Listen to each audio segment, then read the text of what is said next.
Olá, amigos do canal Não Era Uma Vez, bem-vindos aqui ao nosso Conhecendo a África desta semana, que trará, né, em virtude do mês, né, da pseudo, né, a gente pode falar assim, comemoração, mas a gente não comemora, né? O mês que marca a libertação dos escravos no Brasil, né, de 1888, e que nós encontramos aí uma curiosidade e um fato bastante interessante para a gente comentar aqui com vocês, tá? E trazer, né, sempre alguma coisa nova. Essa é a proposta que nós temos no nosso programa, né? E fica bastante claro para a gente que cada vez mais a gente vai penetrando, né, nas entranhas desse rico continente, dessa rica população, né, desse rico povo, e que aqui no Brasil, né, é pouco valorizado. Por isso nós, nas nossas pesquisas, aí, nos nossos estudos, nós estamos buscando trazer algumas curiosidades, alguns fatos interessantes e também estudos bastante profundos. Tá? Essa é a nossa ideia aqui dentro desse programa. Bom, primeiramente eu gostaria de pedir a vocês, né, que se puderem, né, deixe seu like, compartilhe esse vídeo nas suas redes sociais para ajudar o nosso canal, tá? Se puder também, né, contribuir monetariamente com o canal, nós deixaremos aí o nosso Pix, tá? Qualquer valor ajuda bastante, tá? Então, fica aqui o pedido, né, antecipadamente, para que você possa nos ajudar. Tá? Bom, vamos lá. Então, o nosso tema hoje é os ex-escravizados que voltaram para a África. Então, essa questão, tá, que nós buscamos aqui hoje para comentar com vocês, tá, que na década de 1830, um grupo de ex-escravos brasileiros, né, que retornou para a África, tá, a região ali do Golfo da Guiné, né, de Benin, Togo, Gana, né, nessa região da África Ocidental, e que se tornou, né, o primeiro movimento, né, de exportação da cultura brasileira, né, no mundo. Né? Nós não tivemos nenhum outro grupo assim, a não ser movimentos migratórios mais menores, né, ou menos expressivos, ou menos interessantes. Nós temos os brasiguaios, mas isso é bastante recente. Nós estamos falando aqui no século XVIII, né? Então, é importante para a gente, né, falar um pouquinho sobre esse grupo, né, que realmente aportou, né, ou desembarcou lá nessa chamada Costa do Ouro, né, mais especificamente onde é Gana hoje, né, e no movimento em que, né, aventureiro, onde ninguém, né, ao menos conhecia os idiomas que eram professados lá na África, né? Nessa região, né? Vários idiomas eram falados, além da língua do povo, né? Também era falado inglês, holandês, dinamarquês, né? E os brasileiros ex-escravizados desconheciam essa língua, né? Então havia muita dificuldade para comunicação, né, desses recém-chegados, né? E sabe como é quando você não fala a língua. Então, tenta se comunicar, se entender por qualquer perspectiva, né? Ou tenta se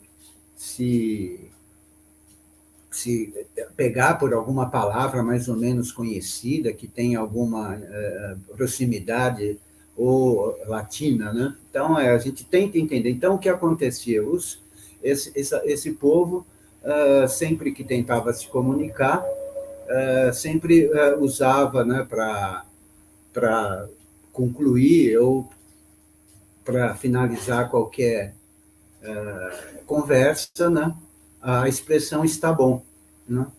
Então, está bom, né? E assim que essa, que é uma expressão bastante usada aqui no Brasil também, né? Então, é da nossa tradição oral usar, né?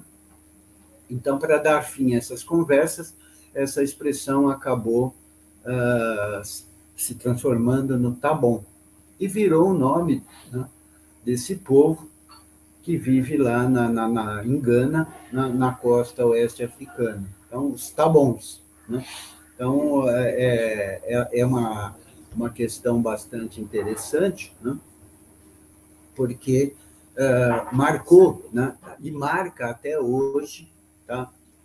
Esse povo que tem, né, o que exportava, o que trazia a cultura dessa região, tá? Então, essa expressão, né, começou a ser utilizada, então, por todos os outros povos, né, que habitavam essa região. E a população dos escravos acabou, como eu disse, se fixando no Togo, no Benin, na Nigéria, mas especificamente a maior parte acabou ficando em Gana. Então, hoje nós temos lá os descendentes de vários grupos de afro-brasileiros que deixaram o Brasil, né, em meados do século XVIII, né, século XIX e início do século XX. Né. Estima-se que entre 3 e 8 mil pessoas, né, acabaram indo para essa região, né, em função logicamente, do tratamento, do status que que esse povo tinha aqui no Brasil, né? Tanto na colônia quanto no Império. Né? Segundo a tradição oral, muitos dos escravos aqui, né, libertos, que eram vítimas, é claro, de racismo e que retornaram, muitos acabaram voltando, passaram alguns anos no Brasil e voltaram, né? Então, houve uma movimentação, né? Então, muitos dos tabons aí que vieram, voltaram, retornaram de cultura, né? As culturas locais, tá? Então, os tabons acabaram tendo, né, aprendendo ou deixando de usar a língua portuguesa, no entanto, acabaram, né,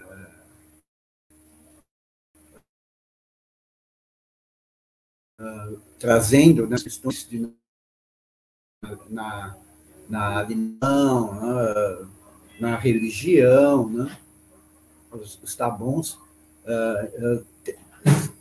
acabaram sendo recebidos, né, e aceitos, integrados dessa africana, mas, como eu disse, apesar de serem integrados, acabaram mantendo algumas alguns dos hábitos culturais que desenvolveram quando viviam no Brasil, né? Então, haviam também, dentro desses povos aí, muitos carpinteiros, agricultores, alfaiates, né? E atividades que até hoje, são ainda reconhecidas, né, como praticadas pelos tabons, né, em Gana, mais especificamente aí, na região africana, né? Então, você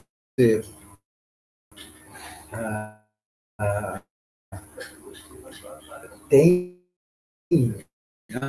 entre os brasileiros aí na região, essa característica que é interessante, tá?